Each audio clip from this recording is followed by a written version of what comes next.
Donc je vais demander aux oratrices de la matinée de nous rejoindre pour les questions. Et à la table, je vais préparer un micro pour les interprètes et pour la salle. Et en attendant que tout cela se mette en place, te poser juste une petite question en t'écoutant. Bernard, je me disais que quand tu disais parler, quand tu parlais de verbes, évidemment, ça peut tout à fait s'appliquer à la langue des signes. Et aussi toute cette démonstration que tu fais sur les différents types de langage, même si peut-être il y a un peu plus d'analogique en langue des signes qu'en langage oral, vocal. Voilà.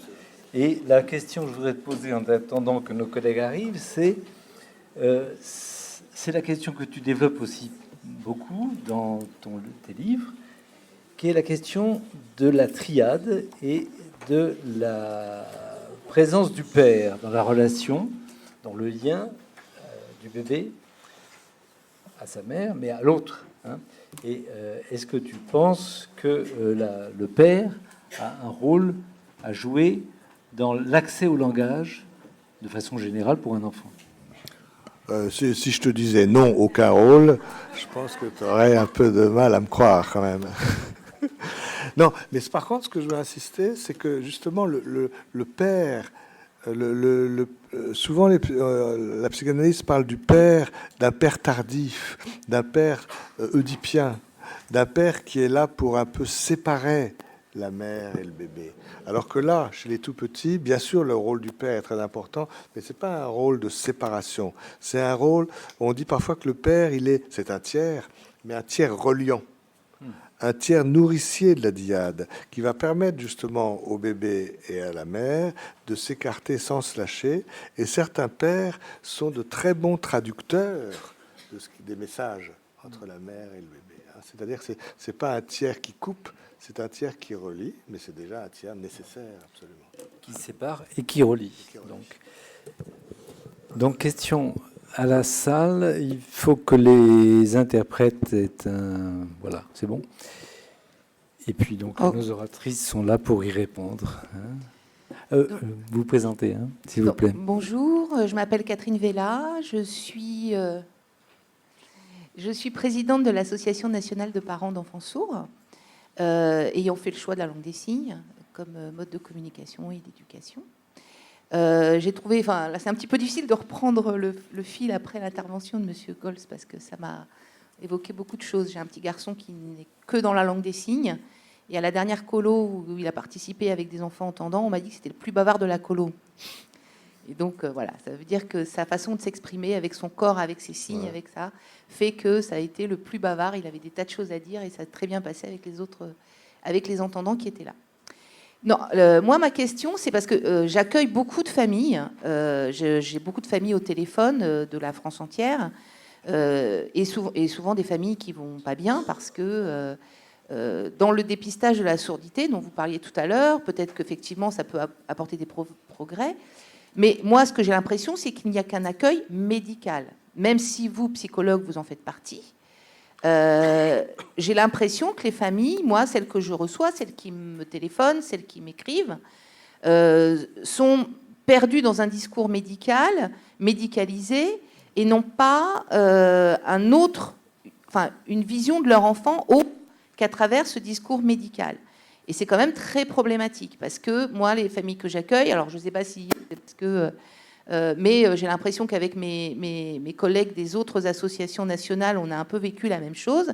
On a des familles qui sont perdues et qui ont surtout, une fois que l'enfant a quelques années de plus que les 3 ans dont on parlait tout à l'heure, une très mauvaise image, une image négative de leur enfant. C'est-à-dire que moi, ce qui m'a frappée, c'est qu'ils ont l'impression que souvent, un plan qui ne fonctionne pas, ils avaient tout misé sur l'oralisation et du coup, leur enfant est incompétent. C'est pas ils n'ont pas relativisé du tout l'appareillage, qu'il soit interne ou externe. Moi, j'ai vu des parents en larmes quand je leur disais, mais votre enfant, oui, voilà, il oralise pas, mais il va s'exprimer avec la langue des signes, et puis il va pouvoir faire ci. Et les parents disent, mais non, il est sourd, donc il peut rien faire. Mais si, il peut faire plein de choses. Donc je ne sais pas dans l'accueil Enfin, comment ça se passe? Est-ce qu'ils rencontrent des adultes sourds, ces enfants dans vos hôpitaux, qui leur permettent de se projeter dans l'avenir, de dire ah bah écoute, sourd finalement, on peut faire plein de choses, on a plein de potentialités, il n'y a aucun problème. Après, l'appareillage, c'est une autre chose. Il y a un problème éducatif. Mais du coup, dans tout ça, entre 0 et 3 ans, il est où l'éducatif? Il est où la personne qui va parler d'autre chose que de réparation? Elle est où la personne qui va donner une image positive de l'enfant, pouvoir se projeter dans l'avenir? Moi, les familles, je ne sais plus. Enfin, je m'interroge vraiment sur ce dépistage et sur les conséquences graves. Moi, quand je reçois une famille qui a un bébé de 3 mois et qui me dit que depuis les 3 mois de son bébé, il vit un enfer à cause de la sourdité. Mais il est juste sourd, le bébé, c'est rien, ça. Qu'un parent qui a un enfant cardiaque me dise ça, je le comprends. Parce que je l'ai vécu et je comprends que ça soit... c'est autre chose. Mais un enfant sourd, ça devrait être l'amour, le bien, la communication, l'échange, comme on a vu tout à l'heure dans la vidéo. Donc je ne sais pas s'il ne faudrait pas réinterroger ce qu'il y a après le dépistage, parce que là, les dégâts, moi, je les trouve de plus en plus prégnants. À ce niveau de manque de confiance des parents en eux-mêmes, manque de confiance dans leurs parents et pas de projection dans l'avenir, parce que pas de rencontre avec d'adultes sourds qui vont bien et qui ont une vie tout à fait normale. Je trouve que c'est une vraie question. Donc, qui veut répondre parmi les...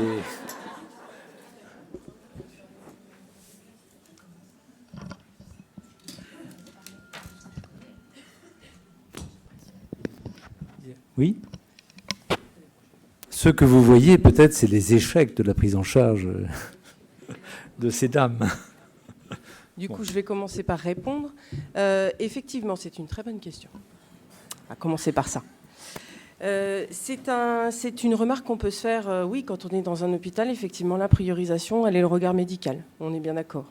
La question s'est déjà posée à l'hôpital d'Amiens de savoir si on pourrait faire intervenir effectivement un professionnel sourd, un adulte sourd, de façon à pouvoir effectivement donner une image qui soit un peu différente et peut-être un regard aussi, enfin plus qu'un regard, une approche. La réponse généralement de l'administration dans ce cas-là est non, parce qu'on est dans le monde médical et que dans ce cas-là, la justification, c'est effectivement d'avoir psychologue, assistante sociale, infirmier, médecin, et on s'arrête là. Donc même pour avoir, par exemple, mettons un éducateur, je me rappelle d'une personne qui avait postulé effectivement en tant qu'éducatrice pour faire partie de l'équipe pluridisciplinaire, ça nous avait été refusé. Voilà. Donc là, c'est compliqué. Par contre, ce que j'ai essayé, moi, de vous expliquer, de vous faire passer, c'est la question du relais. Le relais, il se fait rapidement, normalement. En tout cas, on essaye. L'avantage, voilà, l'avantage en province, ouais, peut-être, je ne sais pas. L'avantage, effectivement, qu'on a au niveau de Rouen, c'est, et du coup, je vais laisser Florence en parler, c'est la question du CAMS. Sur Amiens, nous, effectivement, on n'a pas de CAMS. Alors, on a un CAMS, mais qui est neuropédiatrique principalement, donc il ne reçoit pas ou quasi pas d'enfants sourds, sauf s'ils ont des problèmes neuro en plus. Donc moi, j'ai effectué un travail de relais avec le CESAD d'Amiens. Et le CESAD, ils ont toute une partie d'accueil SAFEP, c'est-à-dire tout petit. Donc quand le relais se fait bien et se fait rapidement, parfois on peut effectivement le faire très rapidement, un peu moins que 5 mois, qui est le délai d'attente moyen d'un dossier MDPH. Généralement, les enfants sont pris en charge très rapidement, de façon globale, avec effectivement la possibilité de pouvoir rencontrer des adultes sourds, etc. Puisque dans le SAFEP, il y a des adultes sourds, il y a des éducateurs, et on travaille autre chose que dans le médical, il me semble, dans les CESAD. Je vais laisser parler Florence pour ce qui est du CAMS. Donc évidemment, on peut parler que de ce qu'on connaît. Donc nous, comme ce que j'ai essayé de retransmettre, effectivement, c'est qu'à Rouen, on travaille en lien avec le CHU, l'ORL pédiatrie. C'est-à-dire que nous, on a vraiment les chirurgiens avec qui on fait les staffs, les audioprothésistes, les orthophonistes du CANSP, du CESAD et du CRA de Beethoven viennent au staff. Et donc, les enfants sont suivis. Et puis, les enfants, ils voient des adultes sourds, les parents, au centre Beethoven, avec des éducateurs sourds signants. Voilà. Et puis, il arrive aussi, en ORL pédiatrie où je travaille, on reçoit aussi des adultes sourds pour une histoire de bureau. Et donc, en fait, tout ça, ça fait un mixage qui fait que les enfants sourds, les adolescents, les adultes se côtoient à Rouen. Je ne peux pas vous expliquer ça autrement. Et ce que j'ai essayé de retransmettre dans le témoignage du CANSP, c'est loin d'être parfait, hein, attention, j'ai pas... On n'a pas cette omnipotence de croire que c'est parfait, mais ils sont en lien, les uns et les autres, d'une certaine façon. À Rouen. Oui. Voilà. Mais moi, je voulais aussi, poser une question qui relaie peut-être celle qui vient d'être posée, ou c'est peut-être une autre formulation. C'est comment est-ce que le diagnostic précoce de surdité, qu'on doit aux parents, la question n'est pas de faire de la rétention de diagnostic, mais comment est-ce qu'on pourrait faire en sorte que ce diagnostic précoce de surdité ne gêne pas toute la communication analogique dont j'ai essayé de parler. Comment est-ce qu'on pourrait soutenir ça, accompagner, Mais je n'ai pas de réponse, c'est ma question. La question, elle est centrale. Alors, on a appelé de nos voeux, il y a quelques années, la création d'un centre d'information sur la surdité qui soit réellement pluraliste, qui pourrait être à disposition des parents. Donc, il y en a quelques-uns. Je crois qu'il y a un centre national de... Mais bon, voilà, on m'annonce qu'il n'existe plus. Mais je crois qu'il y a vraiment la place, à ce moment de la vie, après le diagnostic de la surdité, d'un autre que l'équipe hospitalière. C'est-à-dire que l'enfant, sa famille, ne soit pas en position duel, mais qui ait un tiers possible, un tiers qui est un autre discours que le discours médical, qui est sans doute nécessaire, mais il faut aussi qu'il y ait un discours humain sur la surdité, sur le choix des langues, etc. On le voit bien quand on voit cette grand-mère avec son bébé. Si ces familles voyaient ce type de film, ils pourraient réfléchir différemment, sans doute. Dans la première intervention, c'était Madame... oui. D'ailleurs, dans ce témoignage vraiment très émouvant, vous avez dit, d'ailleurs, je crois que c'était le père ou la mère, qui du coup s'était arrêté de parler à l'enfant. Et bon, bien entendu, c'est un réflexe logique, mais parler à un enfant qui n'entend pas, alors c'est très important quand même, parce que ça fait parler, ça fait passer les mimiques et les gestes du langage dans la communication analogique. Un enfant, il a besoin non seulement d'entendre parler, mais de voir parler. Mais c'est tout l'enjeu de l'accompagnement. Ouais, c'est ça, et c'est ce qu'on essaye de maintenir et de soutenir. Ouais.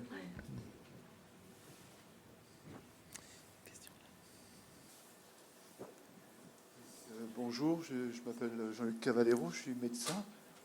Plus près. Voilà. Je suis médecin, je fais du dépistage et parfois des diagnostics de surdité. Alors moi, je voulais dire que quand on est médecin, on a... le professeur Goltz est médecin aussi, je crois. Oui, ça bien. Donc, quand on est médecin, il y a des choses qu'il est essentiel d'intégrer. Tout ce que nous a dit M. Goltz et m'a passionné ce matin. Et puis, on a quelque part, nous aussi, une formation. Nous ne sommes pas psychologues spécialistes de la surdité, éducateurs sourds, mais c'est d'autres responsabilités de tenir compte de ces aspects d'intersubjectivation, etc. Et que nous-mêmes, en tant que médecins, c'est essentiel qu'on soit formés et qu'on soit capable de travailler sur l'avenir de l'enfant sourd que l'on a diagnostiqué, sur le présent, sur tous ces éléments-là. Alors, c'est à mon avis, une nécessité absolue, parce que malheureusement, quand on fait du dépistage, on se rend compte qu'entre le moment du dépistage et le moment du diagnostic, il peut se passer beaucoup de temps. C'est dramatiquement long. Nous avons besoin de beaucoup plus de moyens pour ça.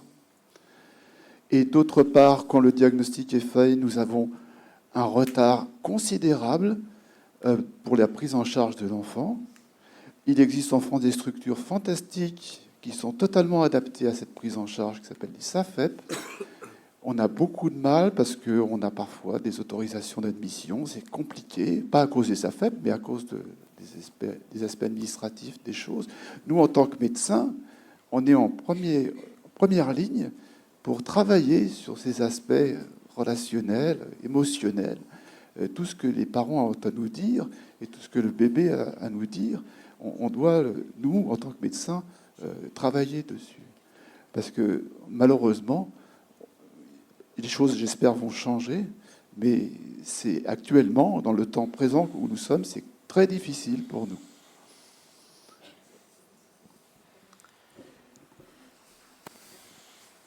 Bonjour.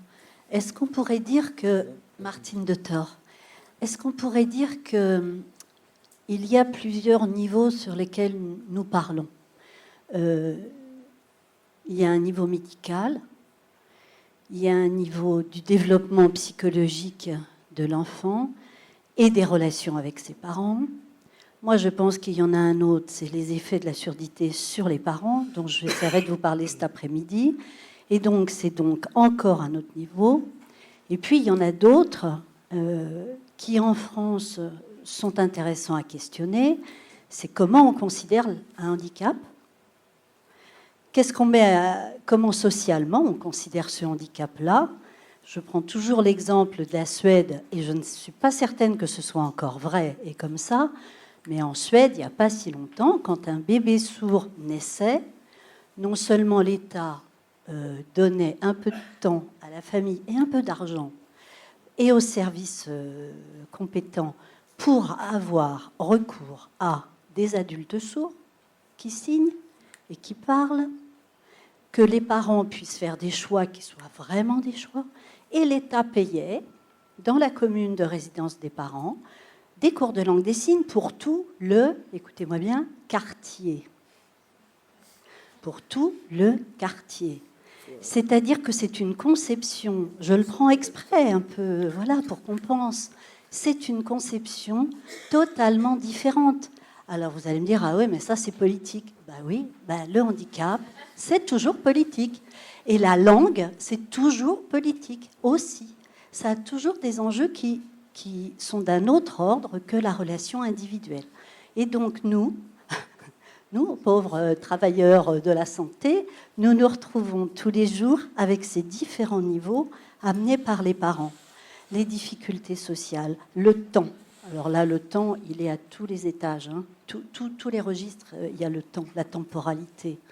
Et nous, dans chacun de notre rôle, nous essayons de nous contorsionner pour prendre en compte, en fait, tout ça. Donc c'est forcément bien compliqué.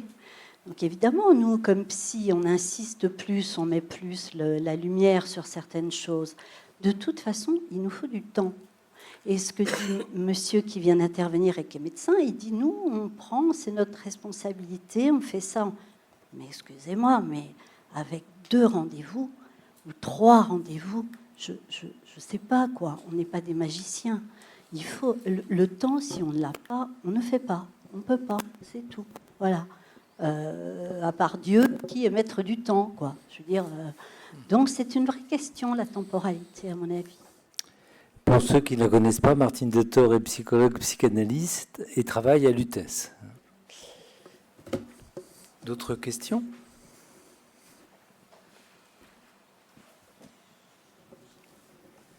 Bonjour, donc moi je suis Solène Mézeray, je suis psychomotricienne au CAMS Janine Lévy sur 12e. Alors vraiment je suis plus fort là parce qu'il faut articuler un minimum. Au CAMS Janine Lévy dans le 12e. Donc voilà, j'ai bien entendu, on a bien entendu la volonté des hospitaliers de vraiment soutenir les parents, accompagner les enfants. C'est vrai que nous, dans la réalité concrète du CAMS et dans notre travail, on observe quand même 2 choses principales. Déjà, les enfants qui ressortent quand même encore beaucoup avec des prescriptions en libéral, de cabinet libéral, suite à des diagnostics de surdité. Donc voilà, la première. Pour nous, c'est un vrai problème. Et la deuxième chose, c'est, vous parlez beaucoup du temps, de la temporalité des parents. Et c'est vrai que nous, on voit vraiment un contraste entre la temporalité des parents, de la réflexion pour eux, de l'implant, du diagnostic, puis de l'implant, et la temporalité vraiment médicale des rendez-vous, du bilan pré-implant qui s'enchaînent, on leur demande très vite des réponses, etc. Donc voilà, c'est des choses qui nous questionnent beaucoup, nous, sur le CAMS, comment réfléchir, comment travailler avec les hospitaliers pour mieux répondre à toutes ces questions et préoccupations pour les parents et pour les enfants qu'on accueille. Donc c'était une remarque plus qu'une réflexion, qu'une interrogation. Ouais. Il y a d'autres que vous voulez un commentaire? Ouais. Comment on essaye effectivement toutes ces questions en fait soulèvent toutes les problématiques que Martine évoquait. ça sollicite énormément de choses. Ça sollicite déjà tout simplement les moyens humains, hein, aussi. Il faut dire les choses comme elles sont, hein.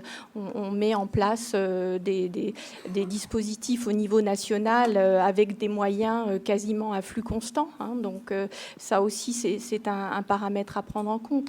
Après, tout à fait, effectivement, l'aspect médical prend au départ le dessus, parce que le diagnostic, il est d'abord médical. Ensuite, effectivement, les différents intervenants vont être présents auprès de la famille, après aussi en fonction des problématiques aussi de ces familles. Et puis, ce que l'on essaye au maximum, c'est d'essayer qu'il y ait un relais le plus vite possible auprès d'une équipe qui soit aguerrie à l'accueil des enfants qui ont une surdité et aguerrie à l'accueil des parents à qui l'on annonce un diagnostic de surdité. Après, au niveau géographique, je pense que c'est très inégal. Au niveau parisien, sur l'Île-de-France, je pense que c'est un peu particulier. À la fois, on a la chance d'avoir beaucoup de structures, et en même temps, ces structures-là, malgré tout, elles sont en nombre minimum par rapport au nombre d'enfants. Et on voit aussi, malheureusement, parfois des diagnostics qui sont posés, des parents qui sont adressés à des structures de soins, de terrain, et qui ne peuvent pas accéder à une prise en charge parce que là aussi, on se heurte à des problèmes purement administratifs d'attente de notification de la MDPH. Et ça, c'est un vrai problème. Après, votre question aussi soulève le fait que, au niveau de la prise en charge au niveau des centres, et vous parliez des prises en charge en libéral, il n'y a pas forcément la volonté de la part des équipes médicales et hospitalières en particulier d'adresser forcément les parents vers des professionnels libéraux. C'est aussi parfois le choix des parents. Alors vous me direz choix ou non choix, j'en sais rien, mais parfois simplement l'aspect géographique va aussi conditionner les choses. On a parfois des familles qui habitent dans des déserts médicaux, des déserts paramédicaux, et les seuls relais, mais dans le terme seul, c'est pas péjoratif de ma part, ce sont des professionnels libéraux. Et même sur l'Île-de-France d'ailleurs, et je pense en particulier au département de la Seine-et-Marne, qui est extrêmement mal dépourvu, et certains de nos confrères pourraient en témoigner. Mal pourvu. Mal pourvu, mal dépourvu, oui, pardon. Beau lapsus encore.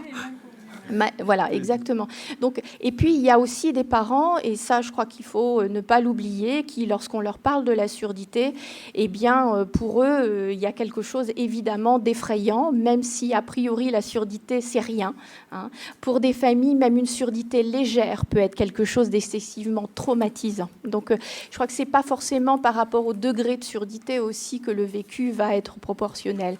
Et on a des familles qui ne pourront pas entendre l'indication d'aller éventuellement vers une structure pluridisciplinaire qui accueille ces enfants sourds. Voilà. Alors, on y travaille, évidemment, parce qu'il y a des enfants pour lesquels eh bien, on souhaite qu'il y ait vraiment, et des parents, qu'il y ait une prise en charge pluridisciplinaire autour de ces familles, mais parfois, certaines familles ne le souhaitent pas, hein, pour les raisons qui sont les leurs, hein, et que nous devons respecter. Hein. C'est-à-dire que nous devons aussi travailler avec ça, c'est-à-dire entre ce que nous, on suppute être le meilleur, mais en même temps, à quel titre est-ce qu'on peut considérer que le meilleur est celui-là pour cet enfant, et en même temps aussi faire avec ce que les parents souhaitent. Bonjour. Une question ici. J'ai une question. Alors, je suis moi-même maman d'un bébé de 8 mois qui s'appelle Léo et qui a une surdité profonde. Donc, voilà, tout ce que vous évoquez, c'est tout frais et c'est quelque chose qu'on vit actuellement. Moi, ma question aujourd'hui, c'est donc effectivement, on n'a eu qu'un suivi médical. Après, on est des parents très curieux, on est allé chercher plein d'informations. J'ai notamment contacté Catherine Vella, enchantée. Donc voilà, on a beaucoup échangé et ça, je dirais que ça nous a fait du bien de pouvoir discuter avec des gens qui ont des implants cochléaires, avec des parents qui sont des parents d'enfants sourds. Mais la prise en charge initiale, on ne nous a jamais parlé de cancer, on ne nous a jamais parlé de CESAD. Je suis allée à la MDPH, on a déposé donc, le dossier avec des tas de papiers, tous les examens médicaux qu'il a fait. On m'a dit le délai de traitement, c'est entre 4 et 5 mois. Et là, vous aurez de nos nouvelles. Moi, je me suis renseignée, donc j'ai demandé effectivement une prise en charge auprès d'un CESAD sur Ramonville. Je sais qu'en plus, sur Toulouse, voilà, on a des classes bilingues, il y a plein de choses qui sont faites, mais à aucun moment, on ne nous a parlé de tout ça. Si je n'étais pas allée chercher les informations, on nous a dit ne vous inquiétez pas, Léo va entendre et il va parler. Excusez-moi, vous allez sur Internet, quand vous tapez enfants sourds, vous trouvez le réseau Ramsès. Ce n'est pas très difficile et vous nous appelez, vous nous envoyez un mail et on vous raconte plein de choses sur la surdité. Il faut aller effectivement chercher l'information et en plus on a un peu peur d'aller sur Internet parce que quand on cherche quelque chose, là on est dans un milieu un peu très médicalisé au départ et on se dit je vais chercher des choses médicales sur Internet, je vais trouver des choses affreuses, et c'est difficile de faire la part des choses sur Internet, parce qu'on peut trouver tout et n'importe quoi. Mais on peut vous y aider en tout cas. On a une petite expérience de cela. C'est pour ça que je suis là aujourd'hui aussi. Jean-Michel, moi je vais parler de notre expérience sur notre hôpital. Ce que vous évoquez, par rapport à ce que vous évoquez, pardon, quand un diagnostic est posé, la famille n'est pas lâchée dans la nature. C'est-à-dire qu'on essaye au maximum qu'il y ait un relais qui soit opéré. Et nous, très fréquemment, les médecins prennent leur téléphone, contactent une structure de soins, contactent un audioprothésiste si éventuellement il y a un appareillage qui doit être proposé. Donc il y a vraiment une tentative de faire du lien et de ne pas laisser la famille sans rien. Oui, bon, après... Alors, mais c'est vrai que au sein de la structure médicale, il nous manque, je pense, beaucoup d'autres informations qu'on devrait donner dans les premiers temps, mais qui peuvent aussi emboliser un petit peu les autres informations médicales qui doivent être importantes à donner aux parents. Voilà. Et je pense qu'on a un niveau d'information à donner qui est tellement important que les médecins peut-être réduisent un petit peu leurs propos et n'évoquent pas aussi toutes les autres potentialités, les possibilités associatives autour de... Voilà, il y a plein de choses très intéressantes. Et c'est vrai qu'on est obligé, nous, de reprendre un peu les choses et de les transmettre, mais petit à petit. Et c'est vrai que ça ne se fait pas forcément dans un premier temps. Et on peut le regretter, c'est vrai.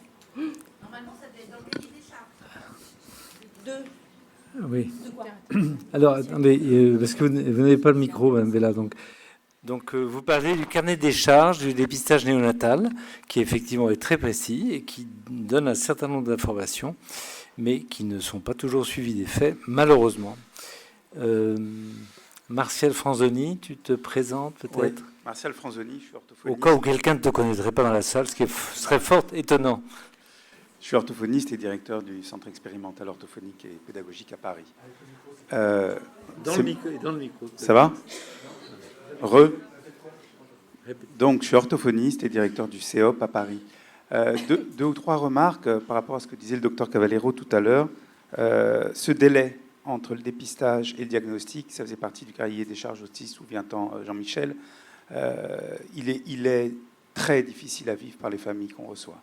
Quand les parents sont en attente, dans l'inquiétude, sans aucune réponse, c'est insupportable. Et les témoignages de parents qu'on a sont légion. Donc il faudrait vraiment agir là politiquement au niveau de Ramsès, mais aussi, je pense, d'autres structures, qu'elles soient nationales, départementales, locales, d'usagers ou de professionnels, pour faire quelque chose. La deuxième catastrophe, c'est le délai d'attente des MDPH. Alors on est souvent hors la loi au CEOP parce qu'on essaye de prendre en charge les parents immédiatement, même si on n'a pas les accords, mais c'est pas normal qu'on soit hors la loi. Donc il faudrait vraiment agir au niveau des CDAPH, des MDPH, mais là encore, il faut faire un travail au niveau de l'ARS, parce que ni à l'ARS ni au niveau des MDPH, ils sont conscients de ce qui se passe, et de surcroît, comme dans les différents départements et les différentes régions, les fonctionnaires qui travaillent différemment. Il n'y a pas inégalité de traitement, il y a une discrimination phénoménale sur le territoire français. Le deuxième point que je voulais aborder, mais très, très vite, c'est que madame, vous parliez de la maman de l'enfant de 8 mois qui a une surdité. Jean-Michel disait il faut aller sur Internet, et c'est vrai que vous avez peur d'aller sur Internet, et vous avez raison, parce qu'il y a souvent des choses monstrueuses sur Internet, mais il y a eu, avec la disparition des CIS, dont on parlait tout à l'heure, des centres d'information surdité qui existaient dans les différents départements, la création d'un centre national qui s'appelle Surdi Info, qui est sur Internet, qui est bien fait. Je pense qu'il faut agir au niveau de toutes les équipes hospitalières pour qu'il y ait des documents, des brochures qui soient dans les salles d'attente et qu'on forme les médecins à donner au moins cette adresse-là, qui ensuite renvoie au niveau national sur des tas de centres, sur des tas de moyens de communication, que ce soit la LSF, que ce soit le LPC, etc. etc. Donc un site pluraliste et national. Et le troisième point, enfin, qui n'a plus rien à voir, mais là c'est l'orthophoniste qui parle, je suis ravi, professeur Goltz, de vous avoir encore une fois entendu. Vous nous aviez parlé à ACFOS, je suis président d'ACFOS depuis le mois de janvier, en 2006, du corps, de la structuration spatio-temporelle et de la motricité. On avait fait un beau colloque sur motricité et surdité. Et là, j'étais encore ravi de vous entendre parler parce que vous avez parlé de cette communication analogique. Et je pense que pour des parents entendants d'enfants sourds, c'est un petit peu différent pour les parents sourds-signants d'enfants sourds, mais pour ces parents d'enfants sourds qui, lors de notre première rencontre, ont toujours eu une même question, quasiment à 90%, c'est est-ce qu'elle parlera? Et puis ensuite, quand parlera-t-il ou parlera-t-elle? On met en place, nous, et on a pas mal publié et fait des formations là-dessus, on met en place au CEOP des ateliers qu'on appelle activités et communication, à l'intérieur desquels des enfants tout petits ensemble peuvent avoir des interactions et des constructions qui leur permettent de plus rapidement, en tout cas ça favorise, grâce aux interactions sociales, mettre en place cette communication préverbale. Et on filme toutes ces séances, on fait des montages semaine après semaine, et plusieurs fois par an, le samedi matin, on réunit des parents et on leur montre que leurs enfants sont des êtres de parole, sont des êtres verbaux. Et que le verbe, même par des gestes, même par une communication prélinguistique, qu'elle soit orale ou qu'elle soit gestuelle, gestuelle linguistique, j'entends langue des signes, elle est précédée par cette communication et que les échanges de leurs enfants sont magnifiques et qui sont porteurs de sens. Et ça renarcissise les parents dans leur rôle et il faudrait que ce soit vraiment divulgué un peu partout. Voilà, je vous remercie. Je peux répondre ? Quand vous êtes arrivé ce matin, je distribuais une petite brochure, toute petite, que peut-être vous avez regardée ou que vous regarderez. Elle répond de notre place à l'UTES, qui est un lieu d'écoute et de thérapie, la question que tu poses, c'est-à-dire un papa et une maman sortent de la maternité avec un bébé dans les bras, ils ont fait des tests et il y a un doute sur une oreille. Alors vous ferez d'ici 3 mois, ce serait bien que vous fassiez un audiogramme. Tous ceux qui ont eu un bébé savent dans quel état on est quand le bébé a 1 jour ou 2 ou 3 ou 4. Nous, on s'aperçoit que ces 3-4 mois-là, lâchés comme ça, avec un bébé et cette anxiété, c'est toxique. Et donc, c'est super toxique, je suis d'accord avec vous. Et donc, c'est pourquoi on a essayé de proposer aux maternités la petite brochure que je vous ai donnée, de façon à ce que, à la sortie de la maternité, les collègues qui sentent que ça ne va pas pour ces parents, il y a quelque chose qui devrait être parlé, accompagné, contenu, surtout qu'il y a 9 faux sur 10 quand même dans les tests de maternité, il continue à y en avoir 9 sur 10, après vérifique 9 tests faux sur 10. C'est peut-être moins maintenant, c'est peut-être 8. Allez. Ou 7. Allez, négocions. 8 sur 10. Donc, il y a 8 familles sur 10 qui vont être inquiétées pour rien, je traduis. Et donc, pour ces parents-là, on s'est dit qu'un coup de fil, une rencontre, c'était bien. Voilà, ou 2 ou 3, on n'est pas... Voilà. Et donc, je voulais donner, y compris pour tous les gens qui sont en province, parce que je me dis que ça doit exister aussi ailleurs comme question. Voilà. Bon, écoutez, oui, on me fait des signes cabalistiques. Donc, il y a une toute dernière question, alors. Merci. Ensuite... Je vais faire très court. En fait, c'est juste une remarque, pas une question, mais c'est vrai que Présentez-vous, pardon, s'il vous je plaît. me présente. Élise Delage, psychologue au CMP Sourds de Lyon, avec l'hôpital Saint-Cyr au Mont-d'Or.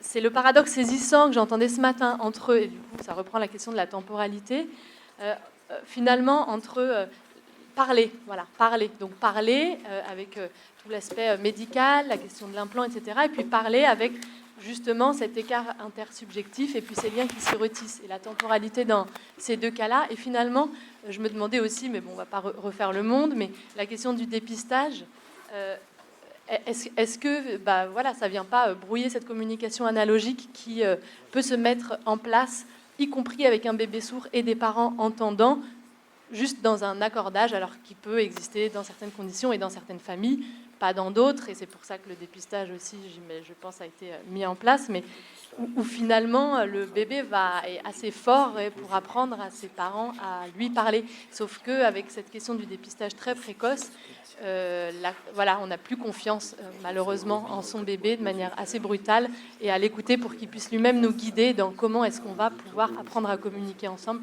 Et ça, c'est vraiment très, très, très triste, voilà, je trouve. C'est-à-dire que quelque part, le handicap ou la surdité, ou voilà, je ne sais pas trop comment on peut appeler cette question du lien, la surdité quand même, on ne lui laisse pas la chance d'être trouvé, créé dans le lien. Alors ça peut se passer dans certaines conditions, pas dans d'autres.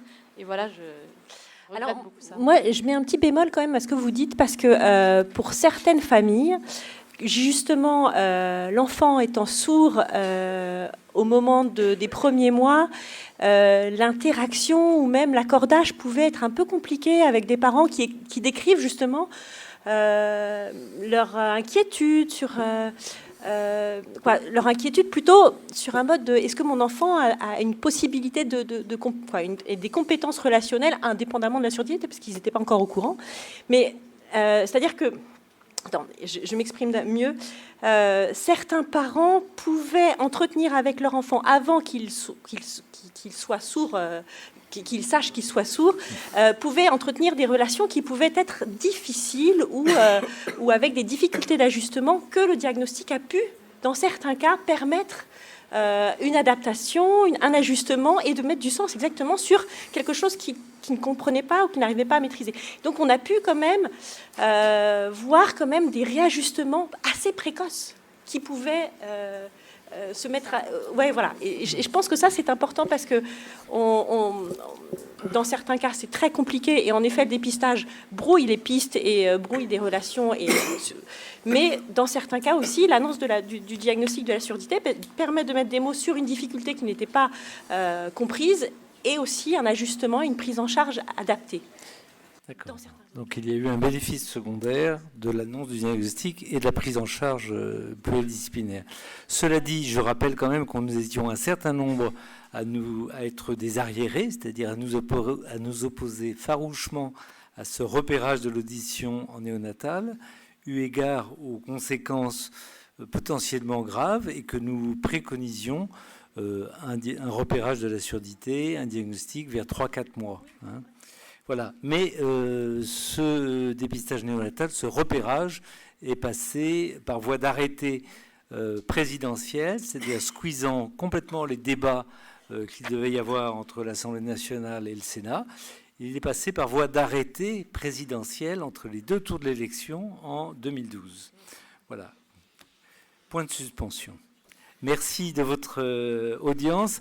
Et donc, on se retrouve vraiment à 2 heures. 2 heures, voilà. 2 heures pour pouvoir commencer à 2h15, 14h15. Merci.